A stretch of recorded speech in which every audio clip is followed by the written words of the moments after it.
जय जगन्नाथ। मो ओडिया नारी चैनल को आपण मानंको स्वागत करुच्ची। आज आसंतु जानिबा कला पड़िथिबा ओठ को किपरि ठीक करिबा आउ हमर ओठ को नरम बा कोमल रखिबा। अबिका माघ मास चलीछि। ए मासरे ओठ मध्य फाटे। आमे आम ओठ को फाटिबारु रक्षा मध्य करि परिबा। एथर डेरी न करी आसंतु जानिबा ए रक्षा कवचटी कोन। ए रक्षा कवचटी है बीटरूट तैयारी लिपस्टिक। हाँ आज्ञा, आपण माने घरे बसी लिपस्टिक बनै पारिबे आउ सेथिरे ओठ नाली करबा संगे संगे ओठ को कमल रखि पारिबे। आउ बाहर केमिकल लिपस्टिक को अवॉइड करि पारिबे। एथर सुनंतु बीटरूट लिपस्टिक बनेबार विधि। बजारु गोटाए बीटरूट आनिबा। जदि बीटरूट छोट अच्छी तो पूरा ताकू धोईकी ग्राइंडर रे ग्राइंडिंग करि नबा। जदि बड़ बीटरूट अच्छी तो तार अधा नबा। आपण मानक पाखरे जदि कद्दूकस अच्छी तो सेथिरे कद्दूकस करी बीटरूट को कपड़ा रे चिपुड़ी नेबे। जदि नाही तो सबुठु बढ़िया छोट कप माध्यम रे ग्राइंडर रे पीसी देबे। तापर ताकू कपड़ा रे चिपुड़ी रस बाहर कर नेबे। 4 चामच रस रे गोटाए चामच भेसलिन पकेबे। ताकू गोटाए छोट बाउल रे फेंटिबे। देखिबे भेसलिन भल भावे सेतिरे मिक्स हेबो नाही। सेतिपई गोटाए कड़ा रे पानी गरम करिबे। गैस ऊपर रखिबे। से कड़ा पानी रे से भेसलिन बीटरूट थिबा बाउल को रखिकी चामच माध्यम रे ताकू धीरे धीरे मिक्स करिबे। तापर देखिबे भेसलिन बीटरूट रे मिक्स होई जिवो।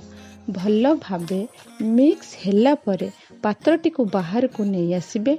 टिके ठंडा हैला परे आपण से मिक्सचर को खाली भेसलिन डिबार हेउ किंबा कौनसी सफा कंटेनर रे बाहर करि नेबे। सेतिरे गोटाए विटामिन ई कैप्सूल मिक्स करि नेबे। जदि विटामिन ई कैप्सूल नाही तो किछि कथा नाही, सेमिति भी यूज करि परिबे। किंतु विटामिन ई कैप्सूल पकेले बहुत भल हेबो।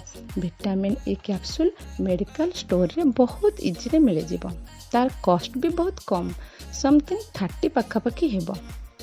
ओके, तापरे से डिब्बा को फ्रिज भीतर रखि नेबे। कारण बीटरूट जूसटा भेसलिन रे मिसी पूरा टाइट हो जिवो। टाइट हैला परे आपण बाहर रखि परिबे। बाहर रखिले बेसी दिन यूज करी हेबो नाही। जदि आपण फ्रिज रे रखिकी डेली सकाळे राति यूज करिवे तो भल हेबो। और मासे 2 मास यूज करि परिबे। तापर पुणी आउ थरे बनै नेबे। बेसी भल आ जल्दी रिजल्ट पाइबा पई आपण ओठरे लगेबा पूर्वरु ओठ को स्क्रब करि नेबे। नहले ब्रश रे कोलगेट टिके लगेई ओठ को ब्रश करी धोई पोछि पुणी लगेबे। आपण ओठ को लगे सला परे केमिति लागुछि आ दिसुछि देखिबे। वीडियोटी को भल भावे देखिबे तापर बनेबे। वीडियोटी पूरा देखिले सेथिपई आपण मानकु धन्यवाद। आपनको जदि वीडियोटी भल लागिला प्लीज लाइक करिवे। लाइक कले मते भल लागिबो। आउ एमिति भल भल वीडियो मो आपण मानक पई समय बाहर करी बनेबी। वीडियोटी को शेयर मध्य करिवे कारण अन्य माने मध्य उपकृत हेबे।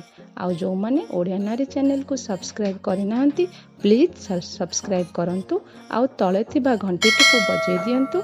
जो माने आम चैनल को सब्सक्राइब करिसंती सेमानकु बहुत बहुत धन्यवाद। रहिली। Okay, bye.